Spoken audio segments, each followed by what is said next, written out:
မြေပြင်ပေါ်ကအလောင်းကိုလင်းတဲ့ကောင်ကိုကိုက်စားနေတော့ရုတ်တရက်ပဲလက်ကြီးကဖက်ကသူ့လေပင်ကိုဖမ်းဆွဲလိုက်ပါတော့တယ်အဲ့ဒီထထဝါလေးကရုံးကန်နေရင်ကနေနောက်ဆုံးမှတော့လုံးဝငြိမ်ချသွားပြီးအသက်မရှိတော့ပါဘူးအဲ့ဒီအခါမှာပဲဂျက်ကသတိထားပြီးအသားလေးခေါင်းဖြူကြည့်ရပါတော့တယ်ဒီလိုဘီလူထထဝါဒီပြီးနေတဲ့ဂျိုမှာဆိုတော့အသက်ရှင်သန်ဖို့ဆိုတာအမြဲတမ်းရှိနေဖို့ပဲလိုတာပေါ့အားရင်ပြန်ရလာတဲ့အခါတော့သူကကြောက်တုံးတွေကြားထဲကအကြောင်းတစ်ခုကိုတွေးလိုက်ပါတယ်။နိုင်ရနေတဲ့သူ့ညာဘက်ခြေထောက်ကိုအဲ့ဒီအကြောင်းတွေထိုးသွင်းလိုက်ပါတယ်။ပြီးမှရုတ်တရက်အားနဲ့လင်းခတ်လိုက်တာပေါ့။နေရာလွဲနေတဲ့အယိုးကနောက်ဆုံးတော့သူ့နေရာသူပြန်ဝင်သွားပြီးပင်သူ့အော်တန်းကြောင့်အနီးနားကခွေးရိုင်းတွေကိုမတော်တဆသတိပေးသလိုဖြစ်သွားခဲ့ပါတယ်။သူကမြန်မြန်ပဲရေကနေခုန်ဆင်းပြီးပုံကောင်းလိုက်တယ်။ကန်ဆာကနေတော့သူ့ကိုမမြင်ရပါဘူး။ပြန့်နှံ့နေတဲ့သွေးနံကတော့မျိုးပြောင်းသွားတဲ့ကျွတ်တွေအုပ်လိုက်ကိုဆွဲဆောင်လိုက်ပါတော့တယ်။ဂျက်ကနာကျင်မှုကိုခံနိုင်ရှိအသက်အောင်ထားပါတယ်။ကန်ဆာကခွေရိုင်းတွေထွက်သွားတဲ့အထိသူကရေပေါ်ကိုပြန်မတက်သေးပါဘူး။သူကအန်ရယ်ကုံသွားပြီးလို့ထင်နေတော့ဒဏ်ရာတွေကိုစစ်ဆေးနေတော့မှပဲခွေရိုင်းတစ်ကောင်ကနောက်ကနေရုတ်တရက်ခုံမုန်းလိုက်ပါတော့တယ်။ဂျက်ကမြန်မြန်ပဲသူ့လက်ကားကိုမြောက်ပြီးတည်စီနိုင်တဲ့သွားတွေကိုကာကွယ်လိုက်ပါတယ်။သူကအနီးနားကအယိုးတစ်ချောင်းကိုဆွဲယူပြီးခွေရိုင်းတဲ့ခေါင်းကိုရိုက်ချလိုက်ပေမဲ့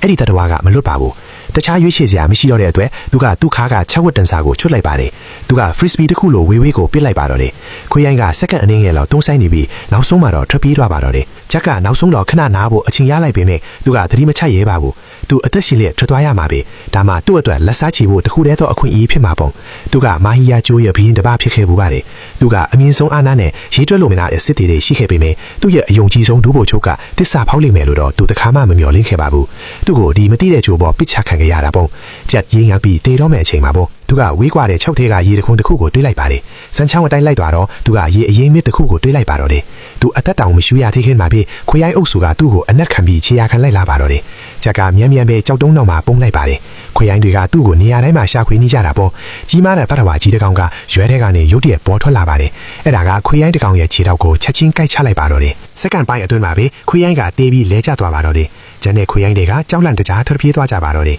ဂျက်ကဒီမှာဆက်နေလို့မရတော့ဘူးဆိုတာသိလိုက်ပါတော့တယ်သူလက်ထွက်တော်မဲ့အချိန်မှာပဲတခြားဘီလူတစ်ကောင်နဲ့မျက်နှာချင်းဆိုင်တွေးလိုက်ရပါတော့တယ်